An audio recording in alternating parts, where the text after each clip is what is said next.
হাসিনা দেশে বিশৃঙ্খলা সৃষ্টির ষড়যন্ত্র করছে বললেন হাফিজ। এদিকে শেখ হাসিনার ফাঁদে পড়ে আরো ক্ষয়ে যাচ্ছে আওয়ামী লীগ। এবং সর্বশেষ জানাবো, শিগগিরই আয়নাঘর পরিদর্শনে যাবেন প্রধান উপদেষ্টা। শুনছিলেন সংবাদ শিরোনাম, এবারে বিস্তারিত। ভারতে বসে হাসিনা দেশে বিশৃঙ্খলা সৃষ্টির ষড়যন্ত্র করছে বললেন হাফিজ।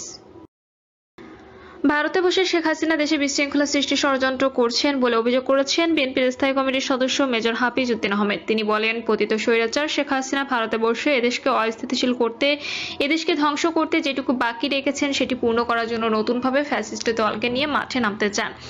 এমন অবিলম্বে বাংলাদেশের সব দেশপ্রেমিক শক্তির ঐক্য প্রয়োজন। আমরা ঐক্যবদ্ধভাবে থাকতে চাই। বিশেষ করে যে ছাত্র সমাজ জুলাই আগস্ট অভ্যুত্থানে অংশগ্রহণ করেছে তাদের এখন হাসিনা বিরোধী রাজনৈতিক দলগুলোর মধ্যে ইস্পাত কঠিন ঐক্য গড়ে তুলতে চাই। ধানমন্ডির ৩২ নম্বর বাড়ি ভাঙচুরের ঘটনা প্রসঙ্গে তিনি বলেন, বুধবার যে ঘটনা ঘটেছে তা এখনো চলমান, সেটি এখনো শেষ হয়নি। এটি কারা করেছে এই তথ্য আমাদের কাছে নেই। এতে সরকারের কি ভূমিকা ছিল সেই তথ্যও নেই। আমরা আশা করব অল্প সময়ের মধ্যে সবকিছু পরিষ্কার হয়ে যাবে। কারা এই ঘটনা ঘটিয়েছে, কারা এর জন্য দায়ী, এ সম্পর্কে পূর্ণাঙ্গ তথ্য পেলে বিএনপির পক্ষ থেকে প্রতিক্রিয়া জনগণের সামনে প্রকাশ করব। অপূর্ণ তথ্য নিয়ে কোনো মন্তব্য করা ঠিক নয়। মেজর হাফিজ বলেন, আমরা ধারণা করছি এগুলো গণতন্ত্রকে ধ্বংস করার জন্য, যা আগামী দিনে গণতন্ত্রের পথে বাধা হয়ে দাঁড়াতে পারে। সেজন্য কেউ কেউ বিশৃঙ্খলা সৃষ্টির চেষ্টা করতে পারেন। বিশেষ করে প্রতিবেশী রাষ্ট্রের হস্তক্ষেপ আছে কিনা তা জানার চেষ্টা করব। তিনি বলেন, এখন নির্বাচন হলে বিএনপি বিজয়ী হবে। সুতরাং একটি মহল চেষ্টা করছে এই নির্বাচনকে যত দীর্ঘায়িত করা যায় বিএনপিকে ক্ষমতা থেকে দূরে রাখার জন্য। কেন নির্বাচন দীর্ঘায়িত করা হবে এটি আমরা বুঝতে অক্ষম। শেখ হাসিনার ফাঁদে পড়ে আরো ক্ষয়ে যাচ্ছে আওয়ামী লীগ। শেখ হাসিনার ফাঁদে পড়ে দিন দিন আরো ক্ষয়ে যাচ্ছে আওয়ামী লীগ। অতীত কর্মকাণ্ডের জন্য অনুশোচনা না করে এখনো বিদ্বেষ ছড়ানো উস্কানিমূলক বক্তব্য দিয়ে চলেছে শেখ হাসিনা, যা খুব অসন্তোষ বাড়াচ্ছে জনমনে। ফলে দেখা যাচ্ছে প্রতিক্রিয়া তা ক্ষতিগ্রস্ত করছে আওয়ামী লীগকে। গত বছরের ৫ই আগস্ট ছাত্র জনতার অভ্যুত্থানে ক্ষমতাচ্যুত হন শেখ হাসিনা। প্রধানমন্ত্রীর পদ থেকে পালিয়ে গিয়ে ভারতে আশ্রয় নেন তিনি। এখনো সেখানে অবস্থান করছেন। ক্ষমতাচ্যুত হওয়ার পর থেকে বিদেশে বসে বিভিন্ন ধরনের উস্কানি ও বিদ্বেষপূর্ণ বক্তব্য দিয়ে যাচ্ছেন শেখ হাসিনা। ফোন কল করে দেশ বিদেশে অবস্থান করা দলের নেতাকর্মীদের সঙ্গে কথা বলেছেন। ভার্চুয়াল মাধ্যমে বিভিন্ন দেশে দলীয় কর্মসূচিতে বক্তব্য দিচ্ছেন। নেতাকর্মীদের সঙ্গে তার কথিত এসব ফোনালাপ ফাঁসও হয়েছে, যেখানে নেতাকর্মীদের উস্কে দেওয়ার পাশাপাশি জুলাই আগস্টের আন্দোলনকারীদের বিরুদ্ধে জিঘাংসা ছড়াতে দেখা যায় তাকে। দীর্ঘদিনের স্বৈরশাসন এবং ছাত্র জনতার আন্দোলন দমনে যে দমন পীড়ন ও নির্যাতন এবং হত্যাকাণ্ড চালানো হয় তার জন্য এখনো পর্যন্ত তিনি জাতির কাছে ক্ষমা চাননি। এমনকি এর জন্য তার মধ্যে কোনো অনুশোচনাও নেই, যার প্রকাশ তার বক্তব্য বিবৃতিতেও বিন্দুমাত্র উঠে আসছে না।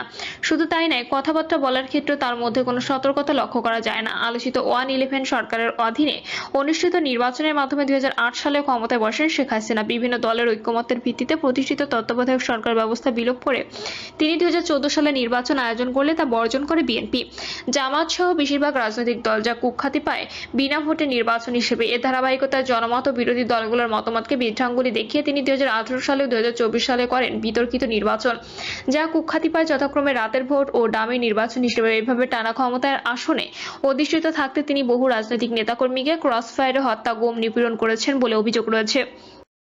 এছাড়া উন্নয়নের আড়ালে দেশকে 18 লাখ কোটি টাকারও বেশি পাচার বা লুটপাট করা হয়েছে বলে বিভিন্ন প্রতিবেদনে উঠে আসছে।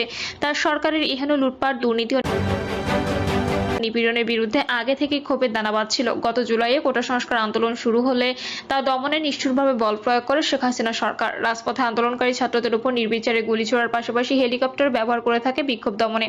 এতে ছাদে খেলতে যাওয়া শিশু থেকে শুরু করে বারান্দায় বাবার কোলে থাকা শিশুও গুলিতে প্রাণ হারায়। সরকারি হিসেবে জুলাই আগস্টের আন্দোলনে পুলিশরা, বিজিবি ও আওয়ামী লীগের ক্যাডারদের হাতে প্রায় 800 মানুষ হত্যাকাণ্ডের শিকার হয়েছে। তবে আন্দোলনকারীদের হিসাবে এ সংখ্যা 2000-এর মতো। শিশু, নারী থেকে শুরু করে নিরীহ জনতার উপর হাসিনার সরকার খড়গহস্ত হয়ে আন্দোলন তুঙ্গে ওঠে। যোগ দেয় দলমত নির্বিশেষে সব শ্রেণী পেশার মানুষ।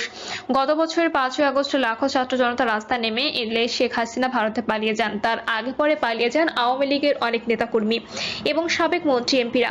গায়ে ঢাকা দেন দলটির দেশে থাকা নেতাকর্মীরা। হাসিনা সরকারের পতনের পর 8ই আগস্ট নোবেলজয়ী অর্থনীতিবিদ ডক্টর মোহাম্মদ ইউনূসের নেতৃত্বে গঠিত অন্তর্বর্তী সরকার জুলাই আন্দোলনে সংঘটিত হত্যাকাণ্ডের বিচারের ঘোষণা দেয়।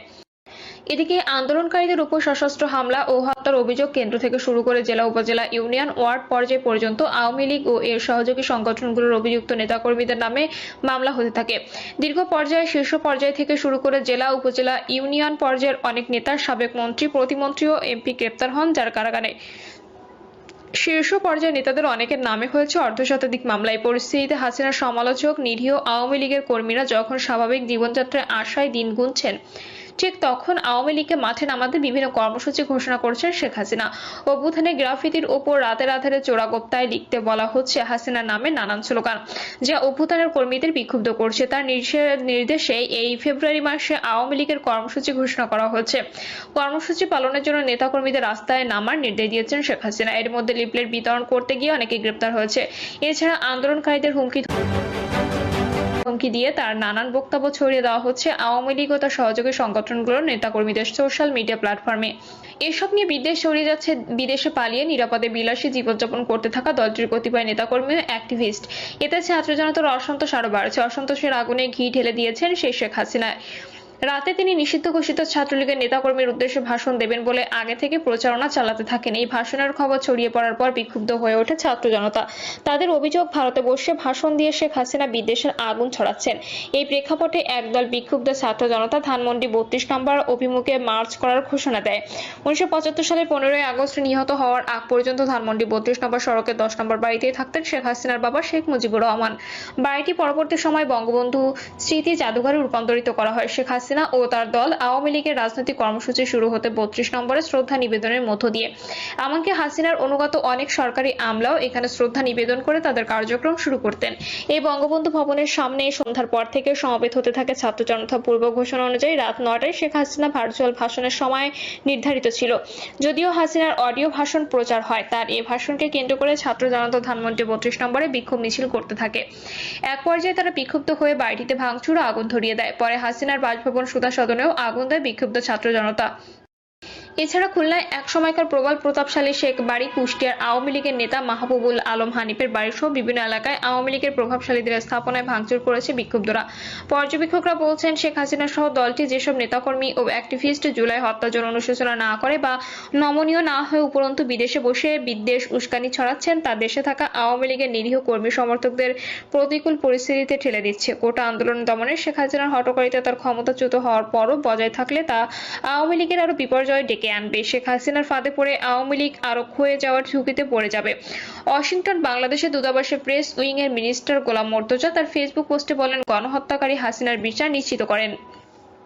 গণহত্যাকারীর পক্ষ নিয়ে যারা গণঅভ্যুত্থানকে প্রশ্নবিদ্ধ করার প্রজেক্ট নিয়ে নেমেছে, এদের গণহত্যার অংশীজন হিসেবে বিচারের আওতায় আনেন।